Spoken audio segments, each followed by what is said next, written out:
Il est temps que la France lève son genou de notre cou. 7 siècles de misère fait de traite humaine, de colonisation et aujourd'hui de néocolonisation, cela suffit. Il est temps que la France nous foute la paix.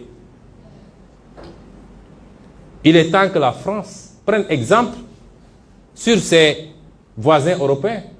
L'Allemagne est la première puissance économique d'Europe, loin devant la France. La 3e ou 4e puissance économique du monde.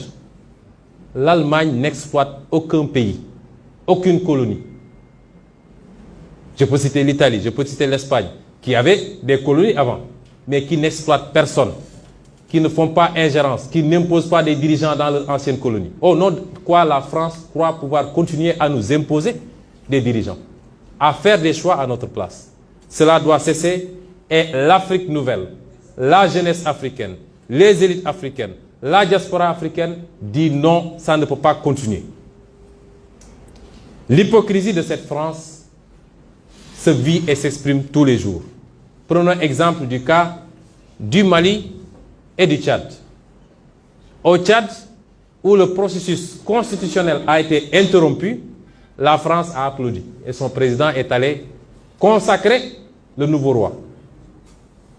Au Mali, où ce n'est pas le processus constitutionnel qui a été interrompu, mais le processus de transition, la France a condamné et même a pris ses clics et ses claques pour dire qu'elle quitte le Mali. Ça, c'est de l'hypocrisie.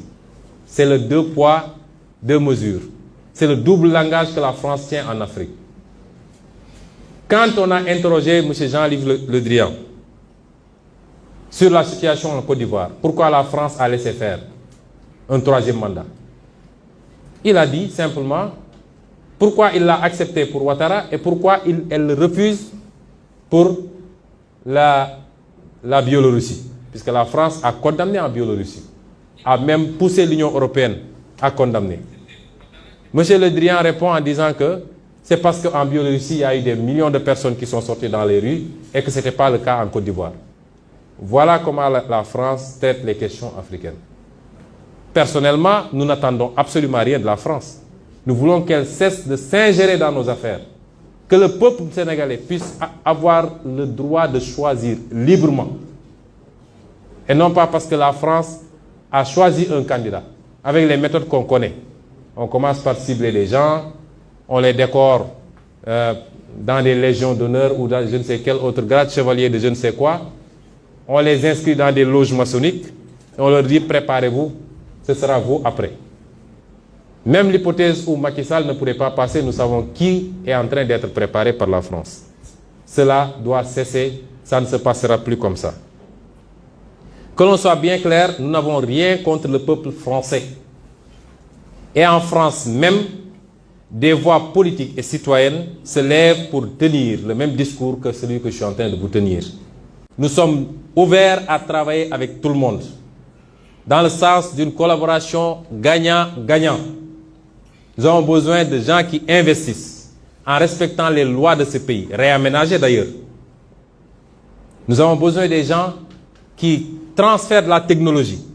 Nous avons besoin de gens. Il faut que ça cesse. Il faut que ça cesse. Je ne suis pas en train de dire que la France est à l'origine de tous nos maux. Elle n'est pas responsable de la corruption de nos élites. L'argent du peuple qui est volé tous les jours, détourné dans des comptes offshore, détourné pour construire des immeubles à gauche et à droite, détourné pour corrompre de l'électorat. C'est ça, la France n'en est pas responsable. Même si son attitude complaisante peut y jouer pour quelque chose.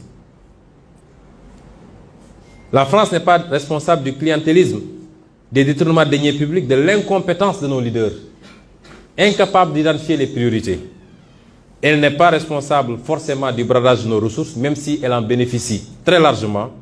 Tout ça est de la responsabilité de nos dirigeants, incompétents, incapables et qui ne sont pas des patriotes du tout. Nous disons à la France d'écouter ces voix qui lui parlent de notre schéma, d'une autre collaboration entre l'Afrique et la France. Beaucoup plus juste, beaucoup plus équitable, mais beaucoup plus durable. Si elle sait l'écouter, je crois que nous aurons de beaux jours devant nous dans le cadre de la collaboration. S'il ne sait pas l'écouter, pensant pouvoir continuer à fonctionner comme du temps de nos grands-papas, cette jeunesse africaine ne l'accepte plus. Il faut que la France se prépare à une rupture définitive et à quitter l'Afrique. Parce que l'Afrique appartient aux Africains, elle n'appartient pas à la France. Elle n'appartient à personne d'autre, ni la Chine, ni les États-Unis, ni personne. Et les Africains veulent prendre le destin en main enfin.